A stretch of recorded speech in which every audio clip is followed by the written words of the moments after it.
네, 오늘은 부활주일이죠. 네, 오늘 부활을 입다라는 제목으로 같이 말씀의 은혜를 나누겠습니다.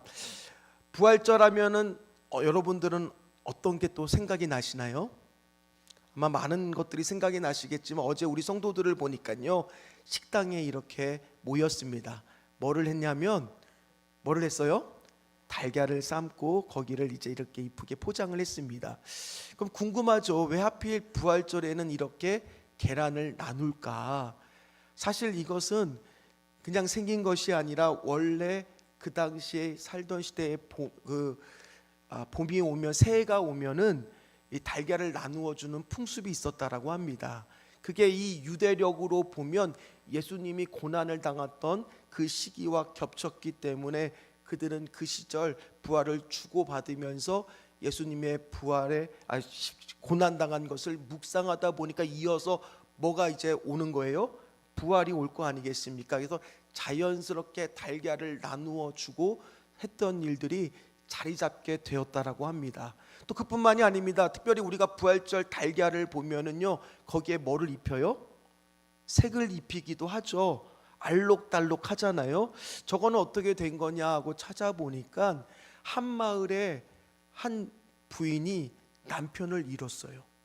그리고 집을 잃고 굉장히 어려운 처지에 다다랐다고 합니다. 그때 마을 사람들이 그 가정을 도와준 거예요. 그래서 그 가정이 살아날 수 있도록 해준 겁니다. 그랬더니 그 여인이 너무너무 마을 사람들이 고마워서 일일이 부활절이 아니라 처음에는 이제 계란에다가 색을 입히고 말씀을 써줬대요. 그래서 집집마다 나누어 줬던 것이 보편화가 되다 보니 지금 이 부활절 계란을 나눠주는 풍습이 생겼다라는 겁니다.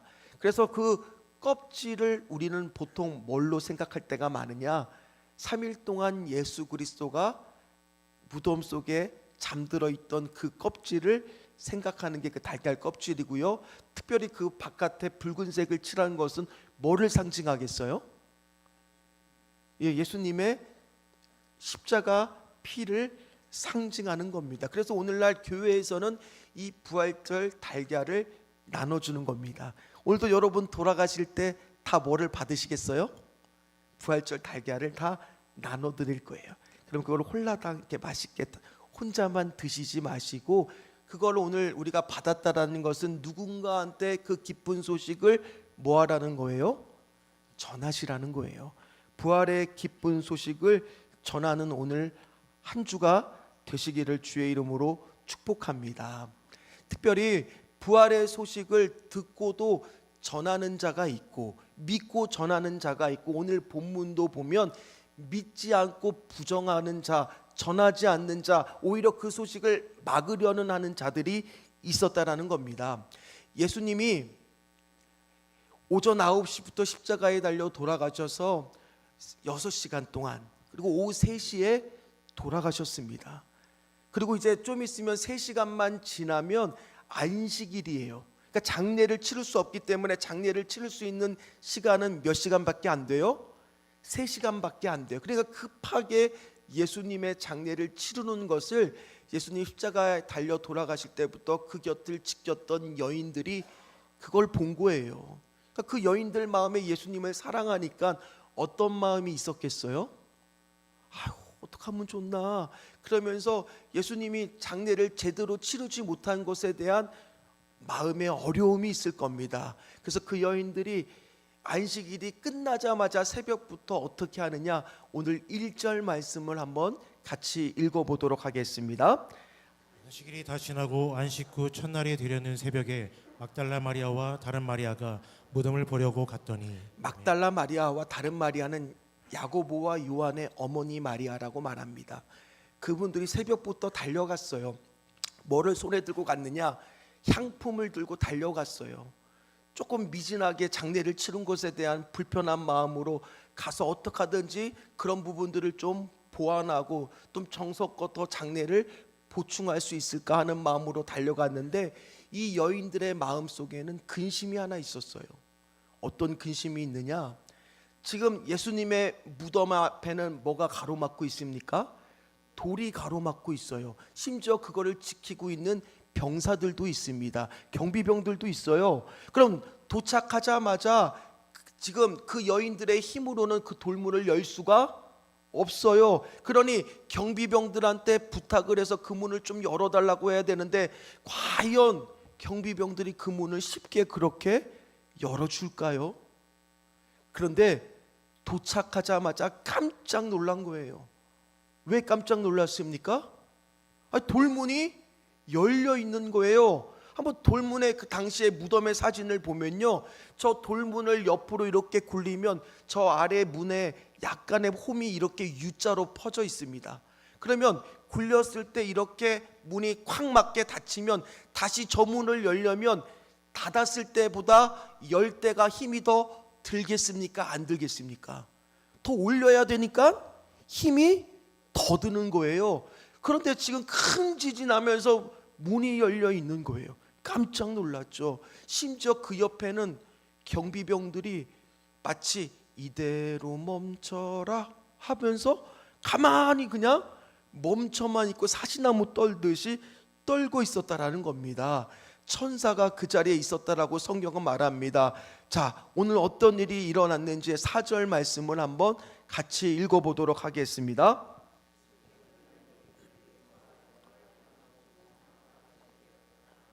자, 오늘 말씀을 보니까 4절 말씀에 보니까 어떤 사람들이 있었어요? 지키던 자들이 있었어요. 그들이 그 옆에서 지금 돌문이 옆에 있는데 사시나무도 두려워 떨면서 죽은 사람처럼 꼼짝도 못하고 한 발짝도 뛰지 못하고 지금 그 자리에 있었다라는 겁니다. 그들은 지금 그 광경을 본 겁니까? 안 본 겁니까? 본 거죠. 그리고 그들도 확인했을지도 모릅니다. 보니까 무덤이 비어 있는 거죠. 예수님의 시신이 없어진 거죠. 그들도 어쩌면 정말 예수님이 살아나셨나? 그렇게 생각했을지도 모를 일이에요. 그러나 그들은 그 사실을 로마 당국한테 보고를 하면 자신들이 처벌을 받을까봐 누구한테 먼저 달려가서 이 모든 사실을 전하느냐? 11절 말씀을 보면 대제사장들한테 달려갑니다. 그리고 대제사장들한테 있는 사실 다 그대로 알리게 됩니다. 그러면 지금 예수님의 무덤이 비었고 어쩌면 그것이 부활했다라는 증거가 될 수 있는 사실을 오늘 그들은 알았어요. 그런데 그들은 그 사실을 전하기는커녕 어떻게 하든지 뭐 하려고 했습니까? 막으려고 했던 자들이에요. 그래서 로마의 그 경비병들한테 돈을 주고 거짓말을 시킵니다. 어떤 거짓말을 시키냐면 누가 예수님의 시신을 훔쳐갔다고 거짓말을 시키는 거예요. 오늘 마찬가지입니다. 오늘도 이 안에는 예수님이 부활했다라는 사실을 다 믿으면 너무나 좋은 일이지만 혹여나 그 사실을 듣기는 들어도 믿지 않는 분들이 이 자리에 앉아 있을지도 모릅니다. 오늘 그러면 한번 가만히 한번 꼼꼼하게 오늘 여러분들이 한번 생각해 보세요. 그 당시에 사람들도 후대의 사람들도 그 사실을 믿지 못하는 사람들이 여러 가지 의문을 제기를 했어요. 어떤 의문을 제기했느냐? 그 무덤은 예수님의 무덤이 아닐 거다.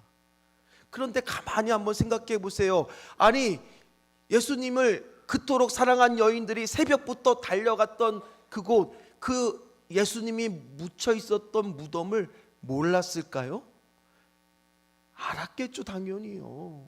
말이 안 되는 얘기죠. 또 제자들도 그 소식을 듣고 달려왔을 때 정확히 예수님의 빈 무덤을 찾아왔습니다. 그들도 멀리서나마 그 사실을 다 알고 있었던 거겠죠. 또 어떤 사람들은 그렇게 또 주장을 하는 사람들이 있습니다. 바로 환상을 본 거다. 헛된 것을 본 거다. 그런데 그게 사실이라면 한 번만 정도의 환상으로 끝나야죠.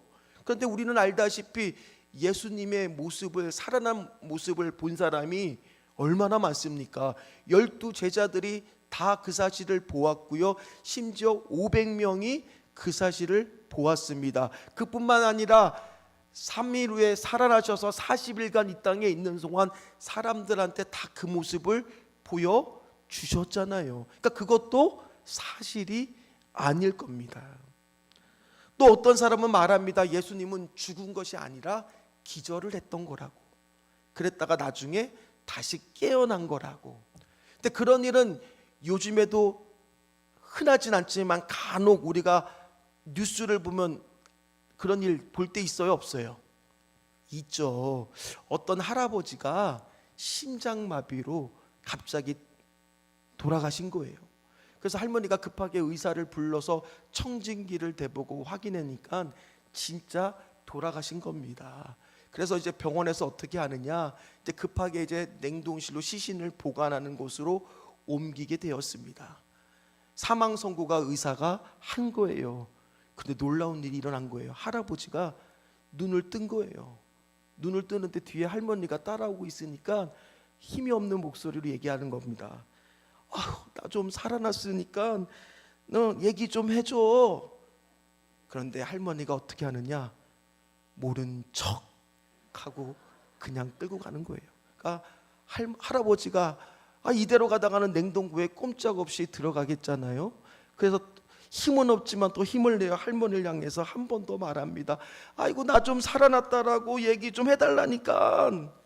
그러니까 할머니가 할아버지 다리를 툭 치면서 뭐라고 했냐면, 이 양반아, 의사가 죽었다는데 왜 이렇게 말이 많아? 그랬다는 거예요. 근데 이것도 말이 안 돼요. 왜 말이 안 되느냐? 여러분들 한번 가만히 생각해 보세요. 로마 군인들이 예수님의 죽음을 확인을 했습니다. 심지어 옆구리를 뭘로 찔렀어요? 창으로 찔렀어요. 그리고 만약에 만에 하나, 정말 만에 하나 예수님이 기절했다가 살아나신 거라면 예수님 안에는 지금 엄청난 상처가 있어요. 손과 발이 다 못 바뀌었던 그 상처가 있고, 옆구리에 창 자국과 온몸에 채찍 자국 때문에 지금 몸져 누워 계셔야 돼요. 인간의 몸으로 그거를 회복하는데 3일 만에 회복이 됐겠습니까? 몇 달은 붕대를 감고 지금 중환자실에 누워 계셔야 될 몸 상태라는 거예요. 그러니까 이것도 말이 안 되는 거죠. 또 오늘 본문처럼 유대 사람들이 믿고 있는 것처럼 예수님의 시신을 훔쳤다라고 한번 생각해 보세요. 그러려면 어떻게 훔칠 수가 있습니까? 로마에 지키던 사람들을 싸워서 그들을 이겨서 시신을 훔쳐야 되는 거예요. 만약에 그렇게 훔쳤다라고 가정해 보세요. 그러면 놀랍게도 오늘 제자들이 그렇게 했을 건데, 제자들이 나중에 다 예수님의 부활의 소식을 전하다가 어떻게 돼요? 순교를 당해요.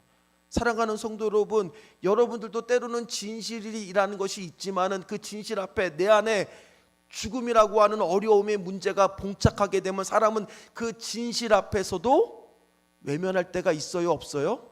있습니다. 그런데 단 한 명도 열애가 없이 그 십자가의 부활의 복음을 외치다가 죽었다라는 것은 그들이 정말 뭐를 믿었다라는 거예요? 예수님이 부활했다라는 사실을 믿은 거예요. 따라서 그들의 주장은 끝까지 꺾지 않았다라는 거예요. 오늘 제가 뭐를 말씀드리고 싶은 거예요? 예수님의 부활은 역사적인 사실이라는 거예요. 진짜 예수님이 부활하셨다라는 겁니다. 그럼에도 불구하고 지키던 자들과 대제사장들은 그 사실을 믿으려고 하지 않았어요. 반대로 또 다른 사람들이 있습니다. 5절 말씀을 같이 읽도록 하겠습니다. 천사가 여자들에게 말하여 이르되 너희는 무서워하지 말라. 십자가에 못 박히신 예수를 너희가 찾는 줄을 내가 아노라. 자, 부활의 그 무덤이 열리는 소식을 본 사람들의 반응은 똑같았어요. 지키던 자들이나 오늘 이 여인들이나 다 똑같아요. 어떤 상태입니까? 무서웠어요.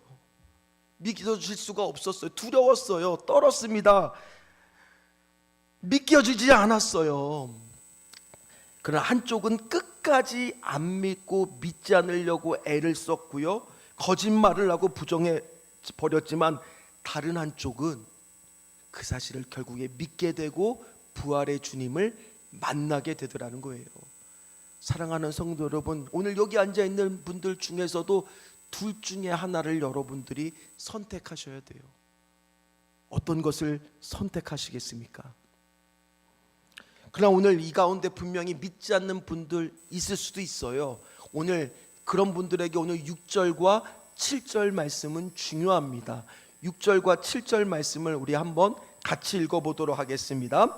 그가 여기 계시지 않고 그가 말씀하시는 대로 살아나셨느니라. 와서 그가 누우셨던 곳을 보라. 또 빨리 가서 그의 제자들에게 이르되 너희보다 먼저 갈릴리로 가시나니 거기서 너희가 배우리라 하라. 보라, 내가 너희에게 일렀느니라 하거늘. 오늘 말씀을 보면 네 가지의 동사 행동이 나옵니다. 명령이 나옵니다. 거기를 먼저 주목해 보십시오. 첫 번째 명령은 바로 뭐냐? 와라. 일단은 오라는 거예요. 오늘 여기 계신 분들은 부활의 기쁜 소식을 듣기 위해서 이 자리에 나오신 것만으로도 첫 번째 잘하신 거예요. 특별히 여기 오신 분들 중에서 억지로 끌려 나온 분은 아무도 없어야 되겠지만 그런 분도 있을 수 있는 거예요. 오늘 뭐 아내가 가자고 하니까, 아니면 부모님이 가라고 하니까 나와 있는 분들이 있을 거예요. 어찌 되었던 잘 오셨습니다. 1차적으로 와라 된 거예요. 그리고 나서는 두 번째 와서 뭐 하라는 거예요? 보라는 거예요. 정말 꼼꼼히 그 무덤이 비웠는지, 그것이 역사적인 사실인지를 체크해보고 따져보고 그 팩트가 맞는 건지 점검해 보라는 거예요. 아마 여기 계신 분들 중에서 매주 오시는 분들도 있겠지만 정말 오늘이 부활절이라고 오랜만에 오신 분들도 있을 거예요. 그리고 보통 1년에 교회에 한두 번 나오시는 분들이 언제 보통 나오시느냐? 언제 보통 나올까요? 성탄절 아니면 부활절이에요. 근데 성탄절에 오면요, 어떤 메시지가 있어요? 예수 그리스도가 동정녀, 즉 처녀의 몸에서 태어났다. 그리고 부활절에 오면 어떤 메시지가 있습니까? 예수 그리스도가 죽으신 지 3일 만에, 가장 지금 설교를 들어야 될 분들이 가장 믿기 어려운 설교를 들으러 오늘 오랜만에 오신 거예요. 그런데요, 역설적으로 말하면 이 두 가지 사실을 믿지 않고서는 그리스도인이라 말할 수 없다는 겁니다. 한번 오늘도 이 자리에 왔으면 자세히 한번 꼼꼼히 따져 여러분들이 와서 보고 판단해 보십시오. 정말 예수님의 시신이 없어졌다라면 그게 정말 무엇을 말하고 있는지를요. 오늘 교회에서는요, 이렇게 여러분들이 궁금하면 질문을 할 수 있어야 돼요. 궁금하면 물어봐야죠. 여러분들이 의사한테 가서 의사가 이야기를 할 때 가만히 있어 보세요. 그럼 의사가 별로 말 안 합니다. 근데 여러분들이 자꾸 질문을 하고 귀찮게 하면 의사가 뭐 합니까? 그때 말하지 않았던 것까지 다 자세히 알려줍니까? 안 알려줍니까? 알려주잖아요. 교회도 마찬가지예요. 여러분들이 질문을 안 하면 제일 편한 사람이 누굴까요? 저예요. 제가 제일 편해요. 그런데 교회는 그래서는 안 돼요. 궁금하면 자꾸 뭐 해야 돼요? 질문을 해야 돼요. 질문을 한다는 것은, 질문을 안 한다는 것은 두 가지예요. 다 알고 있거나 아예 모르거나. 근데 여러분들이 질문을 할 수 있어야 돼요. 왜 정말 예수님이 부활한 게 역사적인 사실입니까? 근데 우리 안에 질문을 하면 내가 믿음이 없는 것으로 생각하거나, 내가 질문을 꼭 참고만 있다가 그냥 엉뚱한 곳에서 질문을 하기 시작하면 꼭 그런 사람이 어디에 빠져요? 이단에 빠지고 신천지에 빠져요. 근데 교회에서는 여러분들이 정말 오늘 부활의 사실이 맞는지 오늘 오셨으니까 지금 꼼꼼히 제가 설명을 해드렸던 거 아닙니까? 듣고 여러분들이 한번 판단해 보시기를 바랍니다. 분명한 것은 오늘 있어야 될 예수님의 시체가 없었다는 거예요. 그리고 세 번째는 오늘 뭐 하라는 겁니까? 이제 빨리 가서 그 사실을 말하라라고 하고 있습니다. 그런데 가만히 보면 이 부활의 증인들이 하필 여인들이에요. 그 당시에 이게 거짓말로 꾸민 거라면 여인들이 증인이 되어서는 안 됩니다. 왜 그렇습니까? 그 당시에 여인들의 말은 믿지를 못했던 시대거든요. 이왕이면 이거를 꾸미려고 작정을 했으면 그 당시에 공식력이 있거나 널리 알려졌던 아리마대 사람 요셉이라든지 니고데모를 통해서 이거를 꾸미게 만들었던 것이 맞는 거예요. 근데 오늘 여인들을 통해서 그 사실을 말하고 있습니다. 그리고 오늘 예수님의 제자들이 그 사실을 듣고 믿으면서 오늘 가서 전하게 되었을 때 어떤 일이 일어납니까? 사도행전의 폭발적인 교회의 부흥이 일어났다는 거예요. 왜요? 그 사람들이 더 이상 죽음을 두려워하지 않게 됐고요. 그리고 심지어 예수 그리스도를 그렇게 핍박했던 사도 바울조차 그 부활의 복음을 전했다라는 겁니다. 여러분, 아무리 완벽해 보여도요, 결국에 거짓말은 나중에 어떻게 될까요? 드러납니다. 진실은 결국에 드러납니다. 찰스 콜슨이라고 하는 사람이 있습니다. 이 사람이 어떤 책을 썼느냐? 백악관에서 감옥까지라고 하는 책을 썼습니다. 이게 무슨 말이냐? 이 사람이 책사예요. 책사. 정치인인데 별명이 해결사예요. 누구 밑에서 있었느냐? 1970년대 미국의 닉슨 대통령 밑에 있었어요. 근데 닉슨 대통령이 어떤 사건이 일어납니까? 워터게이트라고 하는 정치적인 사건이 일어납니다. 그때 입을 모아서 거짓말을 하기 위해서 정말 똑똑한 사람들만 모아서 거짓말을 연습하고 입을 맞춥니다. 그런데 놀라운 것은요, 그 거짓말이 며칠 만에 탄로난 줄 아십니까? 18일 만에요. 18일 만에. 그런데 여러분, 기독교의 예수 그리스도가 부활했다는 사실은 지금 2000년 동안 단 한 번도 그 사실이 거짓으로 드러난 적이 없다라는 거예요. 사람들이 지금도 그 사실을 믿는다라는 거예요. 사랑하는 성도 여러분, 여러분은 둘 중에 어떤 것을 선택하겠습니까? 이 사람이 나중에 C.S. 루이스의 책을 읽고 회심하여 목사가 돼서 쓴 책이 바로 저 책이에요. 예수님의 부활했다라고 하는 그 소식은요, 초대교회부터 지금까지 단 한 번도 깨지지 않고 전해오는 진리의 말씀이라는 겁니다. 심지어 그들은 똑똑하지도 않았어요. 그러나 예수 그리스도를 위해서 그 부활의 소식을 전하는 자가 되었다라는 겁니다. 그리고 드디어 그들이 예수님을 만납니다. 9절과 10절 말씀을 같이 읽습니다. 예수께서 그들을 만나 이르시되 평안하냐 하시거늘 여자들이 나아가 그 발을 붙잡고 경배하니 이에 예수께서 이르시되 무서워하지 말라 가서 내 형제들에게 갈릴리로 가라 하라 거기서 나를 보리라 하시니라. 그러면 그 부활의 소식이 여러분들한테 도대체 무슨 소망이 있고 무슨 희망이 있다는 겁니까? 오늘 이 부활의 소식은요, 미래를 위한 희망만이 아니라 먼 미래의 부활을 우리가 믿는 게 아니라 바로 지금 이 고단한 현실을 살아가고 있는 우리에게 이미 하나님의 나라가 임했다라는 거예요. 이미 하나님의 나라가 임했다라는 거예요. 그래서 예수 그리스도는 오늘 부활하신 후에 첫 번째 메시지로 뭐라고 말씀하시는 거예요? 평안하냐? 너희들이 지금 평안하냐?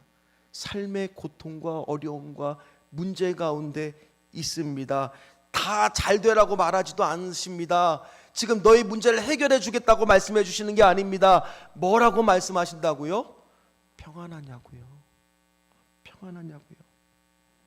오늘 이 예수님이 물어보고 있는 것은 지금 부활이 우리에게 주는 큰 의미가 있다는 거예요. 바로 뭡니까? 우리는 반드시 죄책감에서 벗어나게 됩니다. 수치심에서 두려움에서 해방되게 됩니다. 십자가만으로 얻을 수 없는 죽음에부터 자유를 우리는 부활을 통해서 얻게 됩니다.